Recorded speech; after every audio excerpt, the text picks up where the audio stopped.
Welcome to the Medium in the Middle podcast.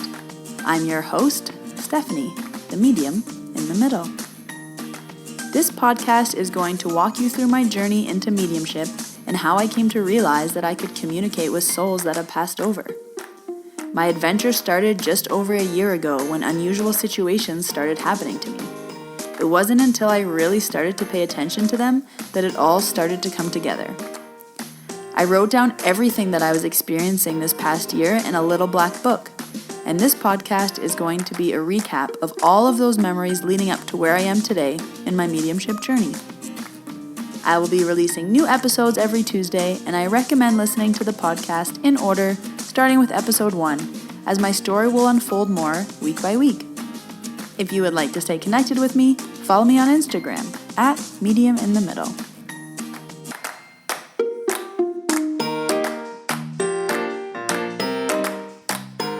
Hello everyone, and welcome back to episode 9. I am so excited to share this episode with you. For the last episode, I left you on the edge of your seats, wondering what was going to happen in this episode, so I am very excited to get into it. If you haven't already, please subscribe to the channel so that you get an update every Tuesday when we release new episodes, and if you feel called to, I would love a rating and a review. Okay, so let's jump right back into it. So on episode 8, I left you with, I was driving home from work and I was getting all this information. And when I got home, I got the message from Tara that yes, the information fit Frank's son. So before I dive right back into that story, I want to talk about a few things that were happening before that will make this all make even more sense. So if I remember correctly, I believe this is the first time that I ever had a soul following me around. This happens now more and more, and I'm kind of used to it, but this was the first time that I remember this happened. So for about a week before this day, I was telling Joe that there was someone in our house, and I remember saying to him, Joe, there's someone here. And he was kind of like, okay, Steph, like, who is it? I was like, I don't know. It's like a boy. He has dark hair and he's just sitting on the couch. And Joe would say, well, what does he want? And I'm like, I don't know. He hasn't said anything yet. And he said, okay, well, how old is he? And I'm like, I don't know. He's 20, 22. And he's just sitting on the couch. And Joe was like, Steph, that's not a boy. I was like, okay, well, it's just a boy is sitting on the couch. So the day before episode 8, Tara and another friend came over. And Tara had brought a bottle of wine, and the wine was called Josh. And when she took it out of the bag, I was like, oh, wow, that's such a coincidence. Today I was doing Reiki on someone, and I actually channeled one of her sons, and his name was Josh. I was like, it must be a little sign that he was here, that you brought this bottle of wine called Josh. And today, the person that I channeled's name was Josh. And Tara said, yeah, like, that's crazy. What a coincidence. Again, not the biggest deal. It was just kind of a reminder of what was going on and happening to me. So that night, Tara and I and another friend, we had a great time. We had wine and cheese and just hung out. I didn't tell her about the boy that was in the living room. It didn't seem relevant. And that was all. So we're going to fast forward again back to my drive home. So now it's the next day. After the experience that I had with those two strangers in the mall, telling them about their passed away dad, I'm driving home and I'm thinking about Tara's mom and her brothers sitting around a table. I remember this as I'm driving home, I'm thinking about them because the whole experience that happened in episode 4 was with her father. So this was about a week before. So I was just driving home and thinking about her mom and thinking about her brothers, and they were sitting around this round table. It was a round white table. And all of a sudden, this boy appeared who was between 20 and 22, and he had dark hair. It was a little longer. He had this sly smile, and he starts to tell me this information. And how I get the information is kind of a thought in my mind that I wasn't thinking of, and it kind of comes to me randomly. So if all of a sudden I'm getting these streams of information, I now know that it's not from me, it's from someone else, and it's just my sense of knowing. So I started to get this stream of information. So he starts to tell me, I was 22 when I died. I died in an accident that they thought was a suicide. Before I died, I was fighting with my dad. Me and my dad were in this fight. And he starts to tell me these things. So then I'm thinking about who this person can be as I'm driving home. And I'm thinking, maybe this is Frank's son, because the week before, he had sent that sentence to me. He had said, "Sorry I didn't think about my brother right away. I was hoping to hear from my son." And I was thinking, who else could this be? I don't have anyone else that I know of that would have had a boy or a son die this young. And also, why would he be at the table with Tara's family? Like, there has to be a connection for him to have walked into that table scenario. So I called Tara, and Tara and I are best friends. So when I call her, she always answers, and she didn't answer. And I was like, that's weird. Hang up. I call her again. She didn't answer. I was like, weird. Hang up. Call her again. She didn't answer. I said, all right, she must be busy. But because this information was coming to me so quickly, and at the time I didn't really know how to remember the information, because they aren't my thoughts or my memories. So it's like someone telling you something in your ear, and then you have to repeat it. But when they're just telling it to you and moving on, you have to, well, for me personally, I like to say the information right away so that I don't forget anything or get anything wrong. I like to repeat it just the way they say it to me. So as I'm driving, I'm thinking, okay, I'm going to have to pull over and write this information down, or I'm going to forget when I tell Tara later. So I pull off the highway and I message Tara all the information that I have. I said, was Frank's son 20 to 22 years old when he died? Did he have long, straight, dark hair? Was he in an accident that people thought was a suicide? Was the last thing he was talking to with his dad, were they in a fight and arguing? And I waited a few moments for her to text me back, and she didn't text me back. So I thought, okay, I'm just going to keep driving home. So I pull back onto the highway and I continue my drive home. When I get home, I check my phone when I get in the door, and I have a message from Tara, and it says, I just turned my phone and showed it to Frank. He said, yes, everything is correct. He started to immediately cry. So he's going to pull himself together and he's going to call you. And I said, all right, have him call me. I'm going to figure out how I do this over the phone kind of thing, because I had never done it where the person wasn't sitting right in front of me. So in this moment, I'm walking in the door from work. It's now 10 p.m., 10:30, and Joe's home, and I'm frantic on the phone because I'm saying, okay, have him call me when he's ready. I'm going to try to get more information for you. And I'm walking in, yelling, the boy that was here, he's here again. He's for Frank. And Joe's like, what's going on? And I said, that boy that I've been telling you that's been here in the living room for like the past week? And he was like, yeah. I was like, I just found out who he belongs to. He's Frank's son. He's going to be calling me back, and I have to tell him everything that he's telling him. And at this point, this was still so new and so fresh. I can't stress enough how new I am in my journey and how this is the beginning. And this was the very, very beginning. A year later, I'm still at the beginning. So Joe was kind of like, okay, what do you want me to do? And I was like, I just need to go and sit, and I need to call, and we need to talk to Frank, and and I was kind of freaking out because there was this flood of information coming at me. So I still remember I went to the top of the stairs and I sat down on the stairs. And I don't exactly know why I did that, but that's where I sat. And I stared at my phone. I was holding my phone, waiting for Frank to call me. And it had been a few minutes because I had walked in the door. I had said this to Joe. I walked upstairs very flustered, and then I was sitting on the stairs holding my phone, ready for them to call me back, kind of thinking, what's taking so long? Why aren't they calling me back? So finally my phone rings from what is Frank's number, so it's not Tara's number. So I pick up the phone and I say, hello? And from the other side of the phone is a very solemn voice, and it said, hi, Steph. And I said, hi, I'm sorry, I know it's late. I was just driving home from work and I started to get all this information and I just thought maybe it could be your son. So does all that information make sense? Were you fighting when he died? Did you guys think it was a suicide when it wasn't a suicide?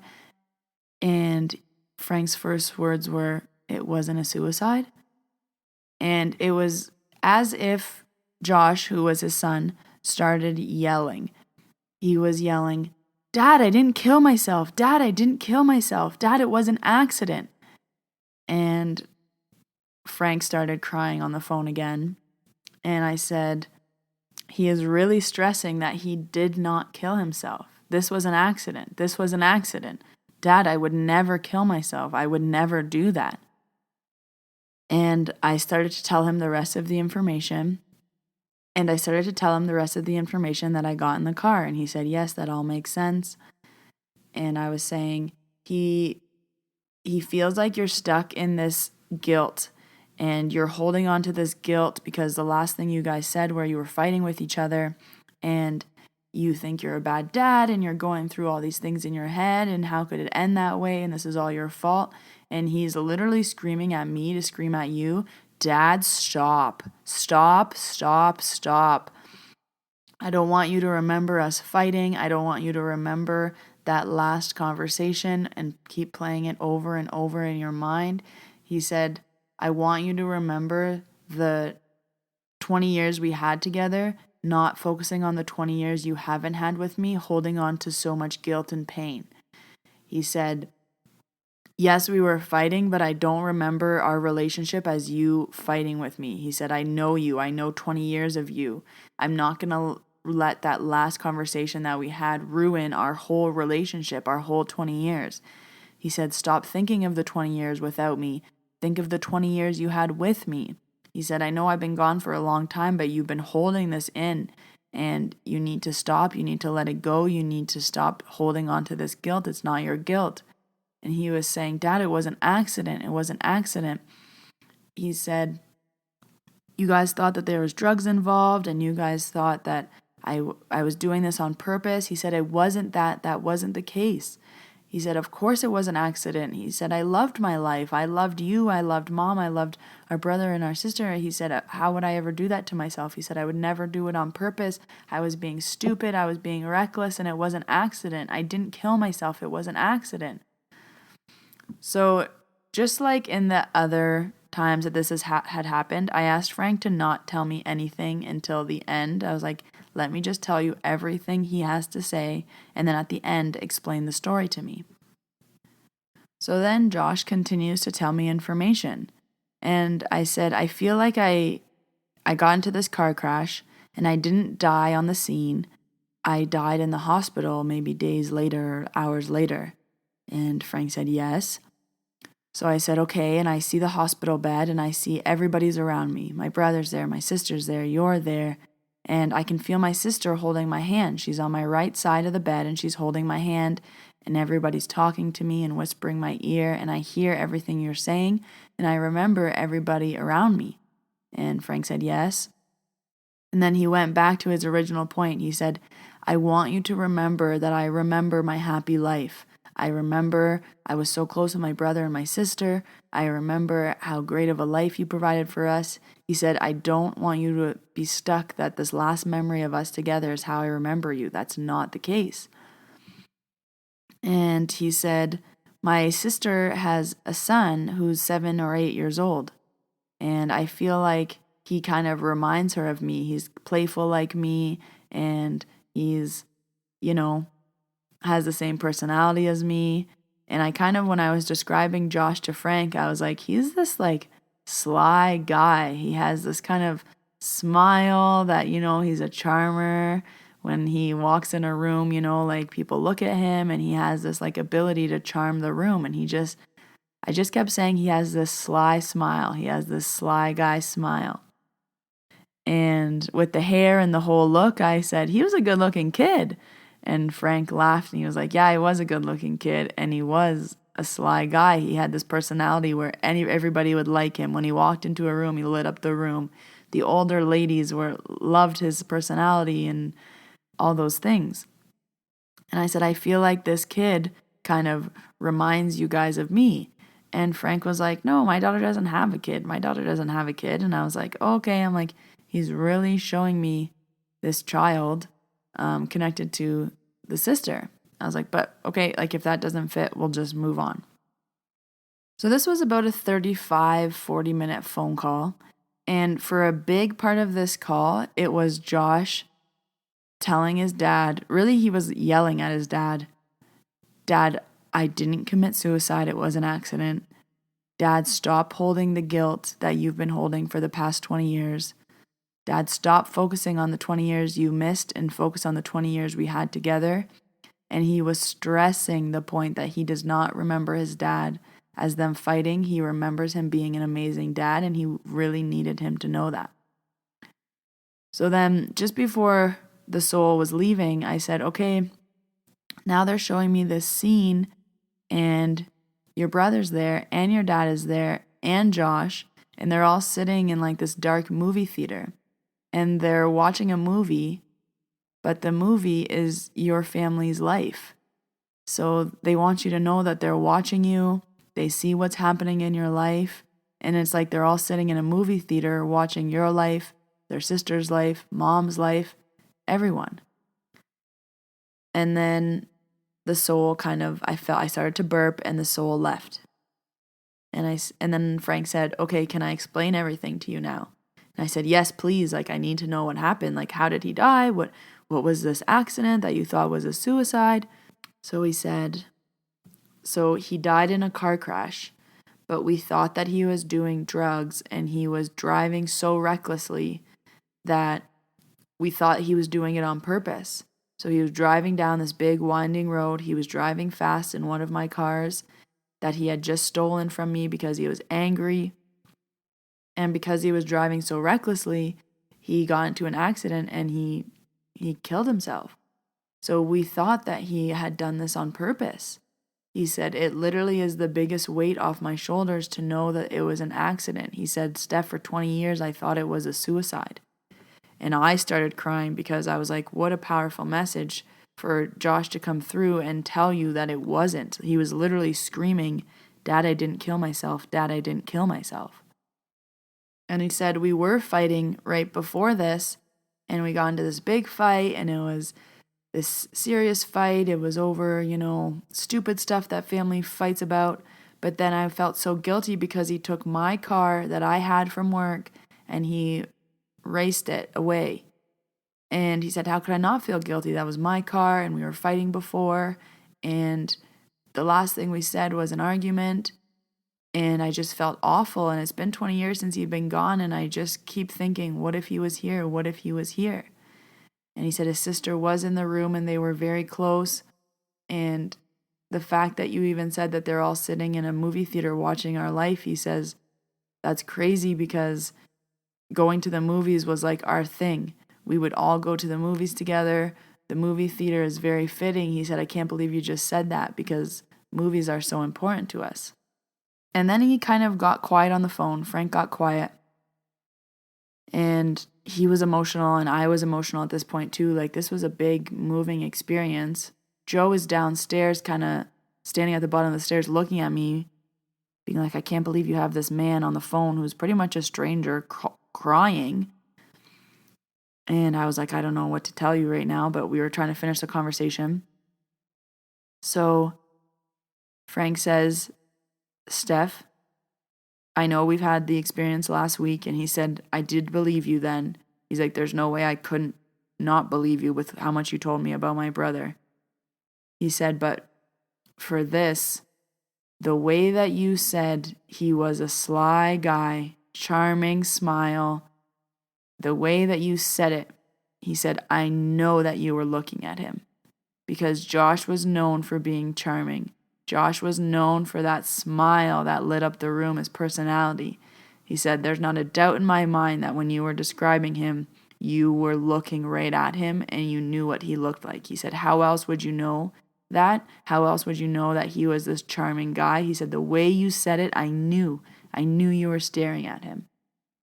And that was great feedback for me. And I was like, oh my God, wow. Like, okay, that was something I didn't even realize it was an important factor, but that's how you really knew. By this point, it was very late. It was after 11 p.m. and he was very emotional. He said, Steph, thank you so much for this. I can't even begin to describe what you've just done for me. He said, I need time to reflect and kind of digest this. I'll talk to you later. So he hands the phone back to Tara. Tara was like, oh my God. She said, I knew nothing about Josh. She said, Frank doesn't talk about him. She said, I know he had the son that passed away, but I didn't know any of this. She said, I don't even know how you knew any of this. This is really wild. And it was kind of like a big night. So we all say goodnight. We'll talk the next day. I hang up the phone and I'm sitting on the top of the stairs. And Joe's at the bottom of the stairs and he's looking at me and he's saying, Steph, what the hell was that? And I was kind of really drained at this point. And I was like, I don't know. It's like, I didn't even have a chance to tell you. I went up to a stranger in the mall today. And he was like, what? And I was like, yeah, like it's just been a crazy day. I can't talk about it right now. Like this is just too much. He was like, how did you just have a stranger on the phone crying who was older? Like, this is just all so much. He's like, Steph, are you sure you're okay? I was like, yeah, I think I'm okay. And then the phone rings again, and it's Frank. So I answer the phone, and I was like, hello? And he said, hey, oh my God. He said, I told you that my daughter doesn't have a son. She does have a son. I don't even know why I said she didn't have a son. She does have a son. He is 7 years old. He does remind us of Josh. He said, I don't know why my mind completely blanked. I'm so sorry. That is 1,000% true. I'm sorry that I told you that she didn't have a son. She has a son. She has a son. I was so wrapped up in the moment. And I was like, oh, it's okay. I was like, sometimes this happens where information is just, it's too much coming at you at once. He said, okay, I just wanted to let you know that. Because it just came to me. I said, all right, like, have a good night. Like, let this all sink in. I know it's a lot and it's late and it came out of nowhere. I'm like, I'm sorry for just pouncing this on you. I just had to share the information. He said, don't be sorry. I'm so happy to know this. I'll talk to you tomorrow. So we hang up the phone again and I'm blown away. And again, another experience of when I can tell someone, just like for Tori when I said, your dad died of something of the chest. No, your dad died of something of the chest. Like, wow, I really can't breathe. No. Finally, how did your dad pass away? Oh, he had lung cancer. This was kind of another example of that where, oh, your daughter has a son. No. Your daughter has a son. No. Calls me back. Of course she has a son. How could I forget that? I think in the moment when these experiences are happening to people, number one, they're not expected. Unless you're physically coming to me with an appointment and you want to talk to someone, which, as I mentioned, I still do not do full mediumship offerings. I don't offer for you to come and I do a mediumship reading for you. I still am in the realm of Reiki or energy healing if you want a little bit more, but I don't advertise as that. Most people who are in this town know what I do, so they come, but that's not what I advertise. So, unless you're specifically coming to an appointment with me, if we're just at a dinner party or if I call you in the middle of the night to tell you this information, you're not expecting it. And I think it's so overwhelming that people don't know what to do. Their immediate response is just no. And that's totally fine. It's totally okay for you to not have all the information sink in. I've had people tell me months later, hey, when you told me this, I said no, but I just realized, oh my God, yes, that's true. So this was a really big day for me. In this day, I went to work where I told the first stranger I've ever told a message. I then drove home and got random information, which I shared with a man I've only met once, which was all too accurate to be random. It was just eerily accurate. And as I'm going to bed that night, I remember laying in bed just thinking, what is happening to me? What is this transition? What's going on? I think this is here to stay. This is too real. This is just too real for me, and there's now been so many people touched and affected. This isn't just a fluke. This isn't a one-off. This is something. So now, to keep you in the timeline, we're at the middle of October, and I have about a week and a half left before I leave to go out west. So there are a few more big things that happen before I leave, and I'm going to be sharing them in the next few episodes. So thank you for listening to this episode. I really appreciate you tuning in. Again, if you want to stay connected with the podcast, please press subscribe. Our new episodes will pop up every week when they're released on Tuesday.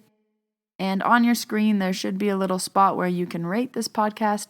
If you could just click the 5 stars and leave a little review, I would love to hear what you think. And if you want even more of Medium in the Middle, please feel free to follow us on Instagram. I post some pictures and some stories, and I talk about the episodes on there as well.